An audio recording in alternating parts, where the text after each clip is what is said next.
Do you want to know how to make homemade natural extracts at a fraction of the store price but with much better quality? Well, here you have some vanilla, cinnamon, orange and lemon. And we made this about a month and a half ago. So let's go back in time and see how we prepared them. Hello everyone, this is Anne, the little Frenchie in Big Texas, and today, together with my daughter, we are going to make some natural extract in the kitchen. So to make an extract, you are going to need three things. The extract itself, so either vanilla, cinnamon, coffee, fruit, one thing. The second thing is an alcohol base or another base if you don't want to use alcohol.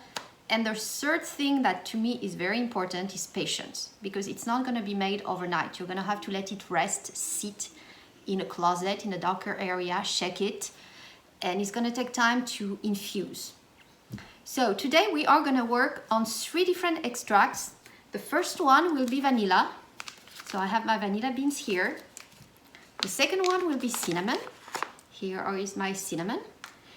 And the third ones actually are citrus fruits. So we have some oranges, we also have some lemon from the yard and one grapefruit.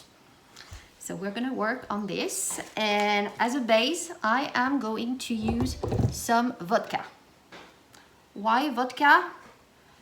Because it is colorless and flavorless. So that is a pretty good base. You could use some white rum as well. In the store, I almost got some darker spiced rum that looked really good.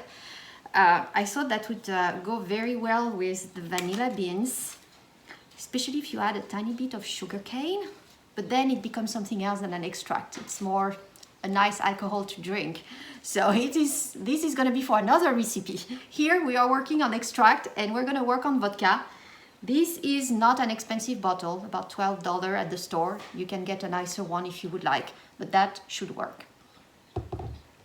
So besides this, you're gonna need a container for the extracts. So what I have here are jars, either a pint or an ounce. These are options. You can also use some bottles, glass bottles. You can use some amber bottles, a bit darker, but given I'm gonna put them in the pantry, darker area, we should be good in terms of light. So let's get started with the vanilla beans. All right, so these are the vanilla beans that I purchased on Amazon. I'm gonna put the link in the description below. It's 1 ounce, grade A, and they're coming from Madagascar. So you can get vanilla beans coming from a variety of countries, usually in the tropical areas. Mexico is one. You have some coming from the French island of Tahiti, for instance. I know Madagascar, it's an island off the coast of Africa, and I know they have good vanilla. So grade A is a high grade, so this is supposed to be good vanilla beans. And they are not cheap. That's the one thing with vanilla, which also explains why the extract that you buy in the grocery store is not cheap. It's the cost of the product and also the time it's gonna take to infuse. That brings the overall cost of the extract up. So if we open that one up,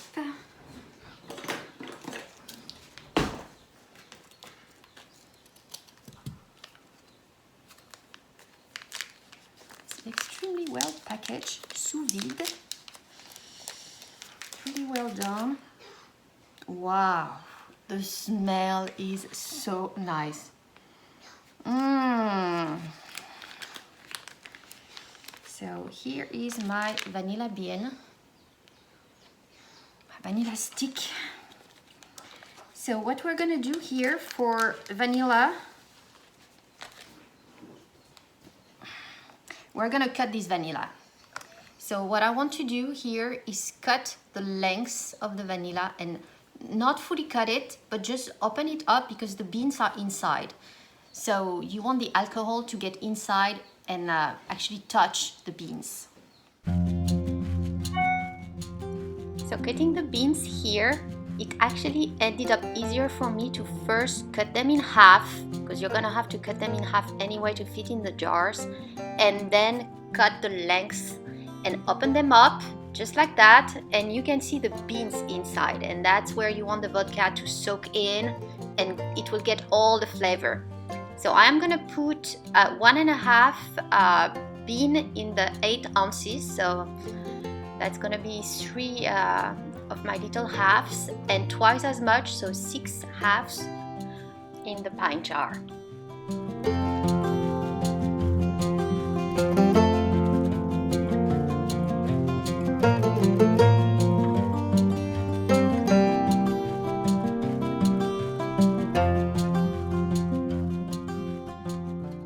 So this is my 8 ounces.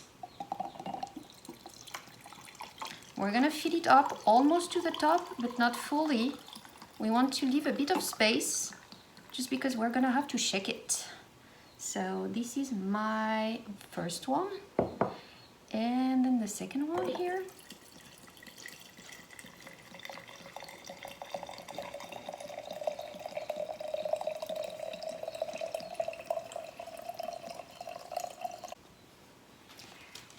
And for the lid, a good tip I got from Suburban Homesteader Wyoming here is to use wax paper on top, just because this is metal. That's what it comes with. You can buy some plastic ones, but even then, do you really want to touch it? You're gonna have to shake it. So this wax paper works just fine. You put it on top and you close it. And then it doesn't touch the metal, and you can just shake it. Just make sure it is well closed and you shake it. And that one you're gonna have to shake it pretty often. So put it in a dark place, like a pantry, on a shelf, not in direct light. And you're gonna have to shake it initially, probably once a day for the first week, and then less and less over time. So once a day the first week, maybe once per week for the following 2-3 months, and then one per month as time goes by. And the longer you leave it in, the stronger it's gonna be. So I've seen different videos and read different articles. You can leave it 3 months to 6 months to a year and a half, pretty much. So how patient are you? That is the question. The more patient, the stronger it will be. So we're gonna try to keep it for a bit.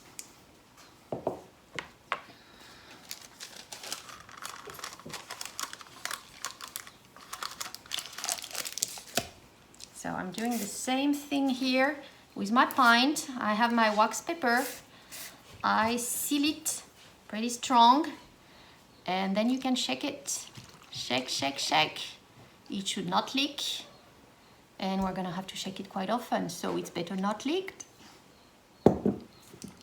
So this is my vanilla, 2 small jars just made. We're gonna make some more, but I want to show you guys the others. So we are gonna work now on the cinnamon.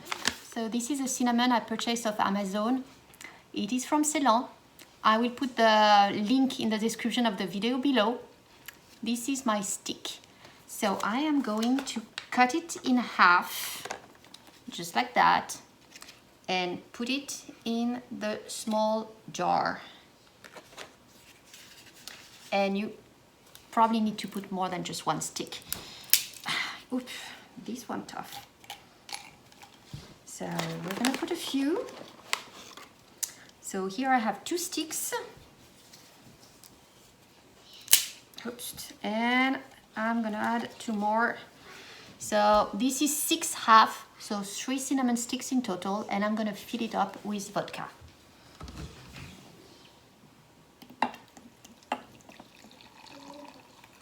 Once again, not fully up to the top. We need to leave a bit of room so that we can shake.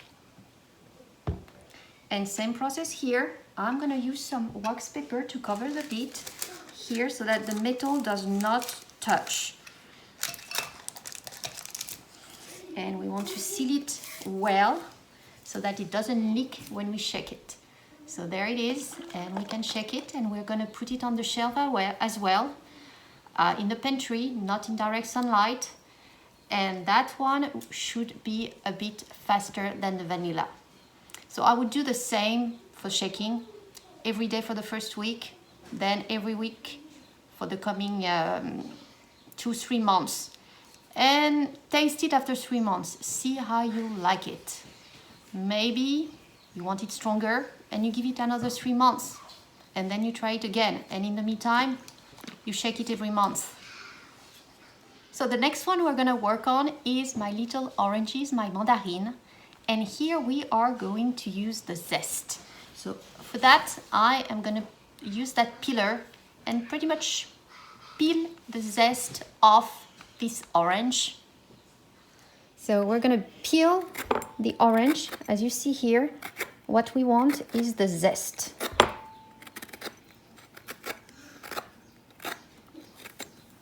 So that really is what we are looking for here, this zest that has all the aroma of the my little mandarine. But nothing will be lost here, because I'm gonna eat it after. So what we want to avoid too much of the white here. It really is just the zest. So this is my orange zest, and you really just want the zest. You do not want more than this. You try to avoid that bitter pit at the top and get most of the skin from the orange. So these are that's the result product of these two little mandarine, and I'm gonna put it in that 8-ounce jar, and that will be it. You put it in the jar and you fill it up with vodka, and just like the other ones, we will fill it up, leaving a bit of head space in the jar because we're gonna have to shake it. Same process. So this is my orange. So this is my orange extract in my 8-ounce. So just like the other ones, we don't put vodka up to the top. We leave about an inch from the top so that we can shake it. I use some wax paper as well, seat it well, and just the same, we're gonna have to shake it every day for the first week, then once per week for the coming 2 months, and we can try and see whether we like it or not. I would leave it up to 6 months. So once we pass the 2-3 months then mark every week, then it's once per month, and you look at it and you taste it and see whether it's ready or not, and then you need to filter the oranges out. You can pour the liquid back in, and that will make you a fantastic orange extract, homemade, natural, and much cheaper than anything you can find at the store.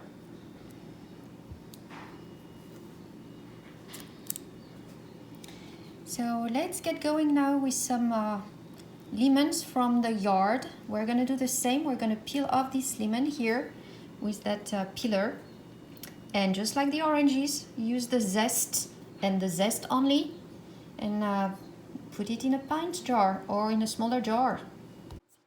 So here are the extracts we made together today, starting with the vanilla, cinnamon, my little oranges, mandarine, the lemon, which is almost a lime, it's a mixed tree I have there, and the grapefruit. So the last step now is to write what it is on top for each one. Some of them seems pretty straightforward. I mean, I will recognize vanilla versus cinnamon, but for the others, not sure I will be able to differentiate the lemon versus the grapefruit in a few months. So write what it is on top, and don't forget the date as well, because we're gonna have to shake them and we need to remember how long it's been.